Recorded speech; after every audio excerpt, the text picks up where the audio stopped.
Morning বন্ধুরা, আজকে বৃহস্পতিবার আর এখন বাজে সকাল 9টা। স্নিগ্ধাকে এইমাত্র স্কুলে রেখে আমি বাড়ি ফিরলাম। আর স্নিগ্ধার পাপা কিন্তু বাড়িতে আছে, তবুও আমি ওর সঙ্গে যাই। আর স্নিগ্ধার পাপা পছন্দ করে যে আমরা সবাই মিলে যেখানে যাব একসঙ্গে যাব, মানে স্নিগ্ধাকে রাখার জন্য আমরা দুজন মিলেই যাই। আর এই জিনিসটা অনেকেরই হজম হয় না যে সব জায়গায় কেন আমরা দুজন মিলে যাই। যাই হোক, কার হজম হচ্ছে না হচ্ছে সেটা বড় কথা না, সকালটা ভালো করে শুরু করি। তো এখন সকাল 9টা, যেটা বলি, বিছানাটা আমি অনেক রকমভাবেই গুছিয়ে যাই, কিন্তু যতক্ষণ পর্যন্ত পরিপাটি না হচ্ছে আমার ব্যাপারটা ভালো লাগে না। সুন্দর করে 2 কাপ চা বানিয়ে যখন এই পরিষ্কার বিছানার উপরে বসে খাবো তখন তার আনন্দটাই আলাদা। তারপরে দেখো, আমার ব্যালকানিতে বেশি গাছ রাখিনি, একটা তুলসী গাছ আর কয়েকটা টাইম ফুলের গাছ রেখেছি আর একটা স্পাইডার প্ল্যান্ট। তো এই 3টে গাছকে প্রত্যেক দিন জল দিয়ে আবার ব্যালকানিতে টাঙিয়ে দিতে হয়, কারণ আমার নিচে যে থাকে প্রীতি, ওর একটু প্রবলেম হবে জল যখন পড়বে টব থেকে, যার জন্য জলগুলো না আমি যখন দিই জল তখন টবগুলোকে আগে ব্যালকানির ভেতরে নিয়ে নিই, তারপরে জল দিয়ে জলটা যখন ঝরে যায় তখন আবার ব্যালকানিটা টাঙিয়ে দিই। আর আমার কিন্তু এই যে টবগুলো দেখলে কয়েকটা, তো সেগুলো হচ্ছে হ্যাঙ্গিং টব।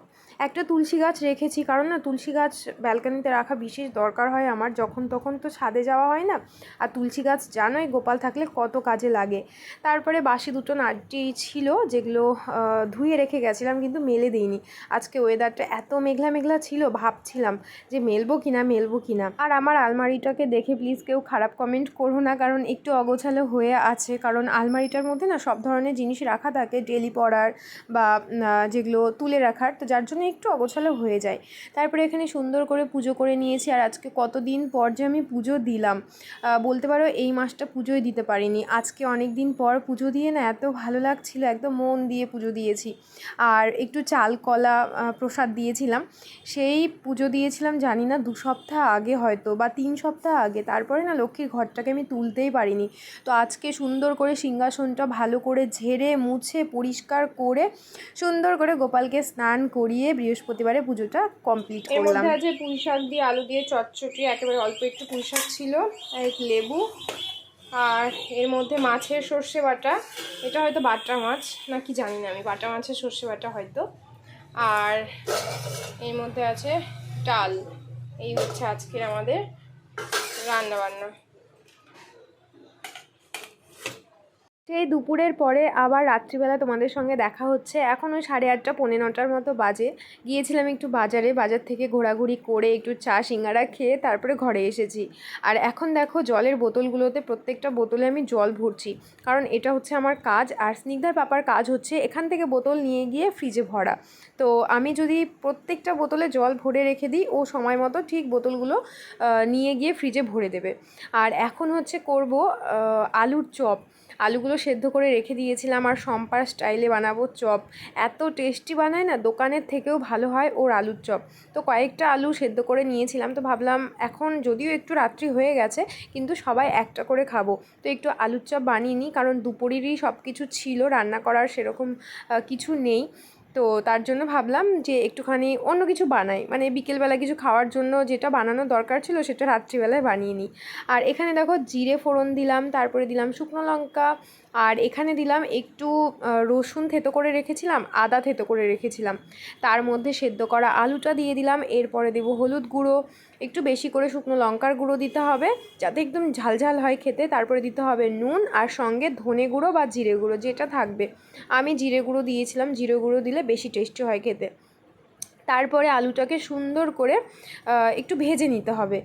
আর এইভাবে তোমরা যদি আলুর চপ করো, দোকানকে হার মানিয়ে দেবে, এত টেস্টি হয়। তারপরে এইদিকে যেহেতু রাত্রি হয়ে গেছে, স্নিগ্ধার জন্য একটু খাবার রেডি করছিলাম।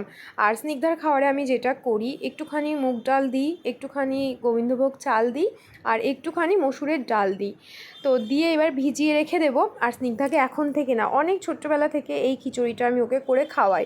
আর ওর না অভ্যাসে দাঁড়িয়ে গেছে, ও রাত্রেবেলা কিছুতেই ভাত খেতে চায় না, রুটি খেতে চায় না, এই খিচুড়িটা থাকলে ওর আর কিচ্ছু লাগে না। আর একটু করে বেশি করে ঘি দিয়ে দিতে হবে।